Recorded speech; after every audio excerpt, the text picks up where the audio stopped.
अस्सलाम वालेकुम dear friends, बिस्मिल्लाहिर्रहमानिर्रहीम। बहुत ही दिनों के बाद आज मैं फिर से आया हूँ।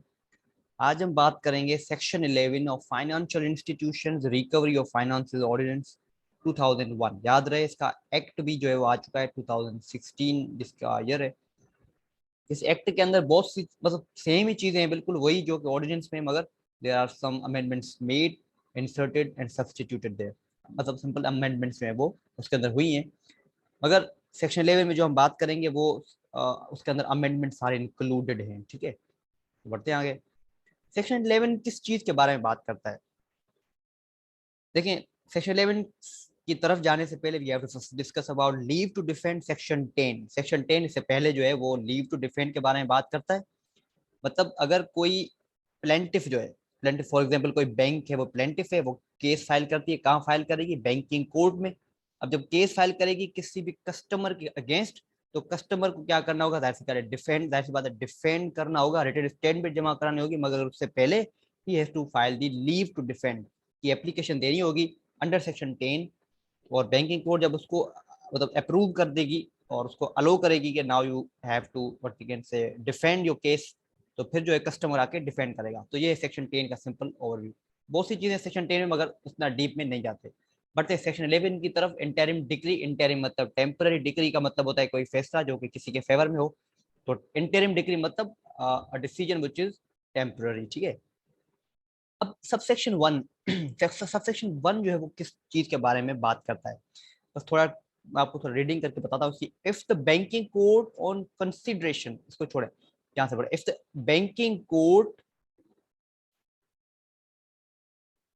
इज ऑफ द ओपिनियन, अगर बैंकिंग कोर्ट सेटिस्फाइड है और उसका ओपिनियन है दैट द डिस्प्यूट, मतलब कोई जो मसला है, डिस्प्यूट है।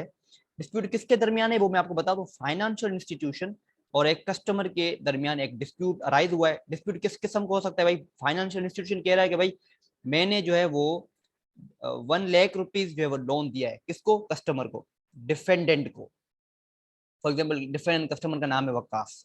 वक्कास को बैंक ने जो है वो दिया है 1 लाख का लोन। ये है डिस्प्यूट कि अब वक्कास से उसको पैसे वापस नहीं दिए। अब यहाँ पे ये सबसेक्शन बात करता है कि अगर कोई इस तरह का डिस्प्यूट अराइज होता है और बैंकिंग कोर्ट सेटिस्फाइड है कि dispute between the parties does not extend to the whole of the claim और that part of the claim is either undisputed और इज क्लियरली ड्यू। मतलब अब जो बैंक ने कहा कि मैंने 1 लाख वकास को दिए, वकास जो है वो क्या कहता है कि होल ऑफ द क्लेम को जो है वो एग्री नहीं कर रहा है, मगर पार्ट को कर रहा है। कहता है कि हाँ, मुझे 50,000 तो बैंकिंग कोड ने दिए हैं। Banking code is paid me 5,000 rupees, sorry 50,000 rupees. ठीक है, तो 50,000 रुपीज क्या है? क्लेम का एक पार्ट है। क्लेम क्लेम क्या है? 1 लाख जो कि बैंक बोल रही है। मगर वकास कहता है कि नहीं, ऐसा कुछ नहीं है, मुझे सिर्फ 50,000 रुपए दिए गए थे। अब वकास किस चीज को एग्री कर रहा है?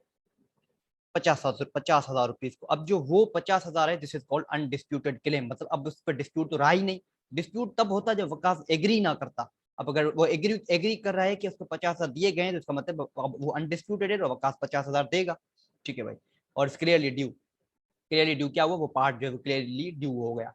और that the dispute is mainly limited to a part. Part पे लिमिटेड है। पार्ट क्या है? 50,000 out of 1 lakh of the principal amount. Principal amount क्या था? 1 लाख रुपीज। ठीक है, मतलब ओरिजिनल अमाउंट 1 लाख जो कि बैंक बोल रहा है, मगर वक्का सिर्फ एग्री क्या कर रहा है? 50,000। 50,000 जो कि एग्री कर गया है, तो फिर तो मसला ही हल है। बाकी जो 50,000 जो कि बैंक बोल रही है, तो उस पर फर्दर अब आगे प्रोसीडिंग्स चलेंगी। आगे प्रोसीडिंग्स चलेंगी तब तक जब तक मतलब वो जो आगे प्रोसीडिंग्स आगे बढ़े चलें, तब तक एक इंटरिम डिग्री तो पास हो ही जाएगी of the finance or to any other amounts relating to the finance. It shall, while granting leave and framing issues with respect to the disputed amount, pass an interim decree. अब क्या करेगी bank जो है वो?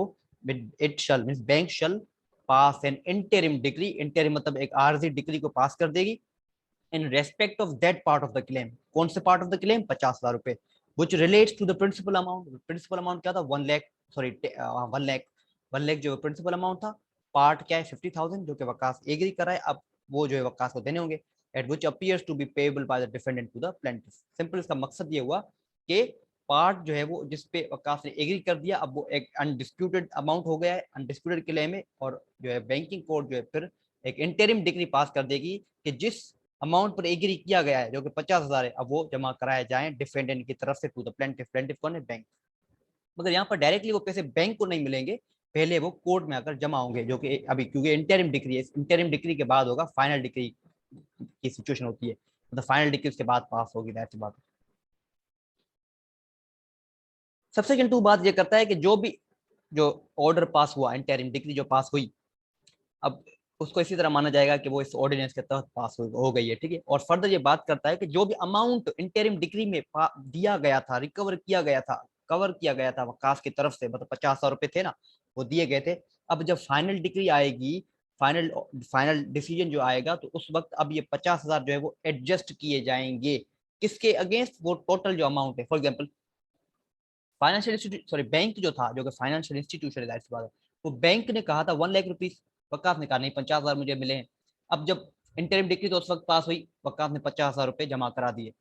अब क्या हुआ? Final decree पास हो गई। फाइनल डिग्री में यह फैसला हुआ कि हाँ, फाइनेंशियल इंस्टीट्यूशन के वाकई 1 लाख रुपीज रहे हुए थे, वकाफ झूठ बोल रहा था, सिर्फ 50,000 दिए उसने। अब ये जो 50,000 उस वक्त दिए थे, तो ये तो 50,000 एडजस्ट इस तरह हो जाएंगे कि बैंक मांग रही है 1 लाख, उसको 50,000 ये दिए जाएंगे, बाकी 50,000 वो फर्दर ऑर्डर देगी फाइनल डिग्री के अंदर, ये डिसीजन दे दिया जाएगा कि वकाफ जो है फर्दर जो 50,000 रुपए जमा कराए, जो कि बैंक को दिए जाएंगे। सिंपल इस सबसेक्शन का मतलब ये है कि वकाफ ने जो 50,000 जो पहले दिए थे, जो रिकवर हुए थे, वो एडजस्ट हो जाएंगे। उसके बाद जो फाइनल डिग्री में जो भी ऑर्डर जो कुछ होगा वो फिर आगे देखा जाएगा, ठीक है जनाब।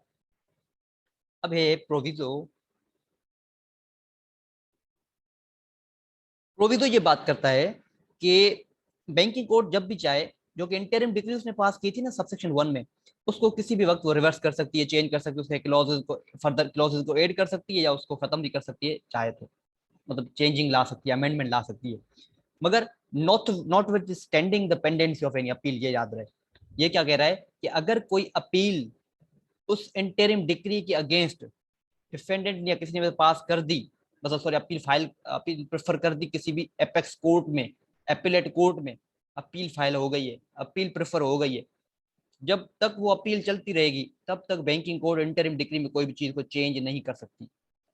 सिंपल इसका ये बात है। तो गाइस टॉपिक तो खत्म हो चुका है, अभी एक और प्रोविजो है, मगर वो इसको इस वक्त नहीं पढ़ रहे। रीजन ये है क्योंकि वो रिलेटेड है सेक्शन 22 से। सेक्शन 22 जब पढ़ेंगे तभी वो समझ आएगा। तो thank you guys, the topic is, don't forget like subscribe and share my YouTube channel.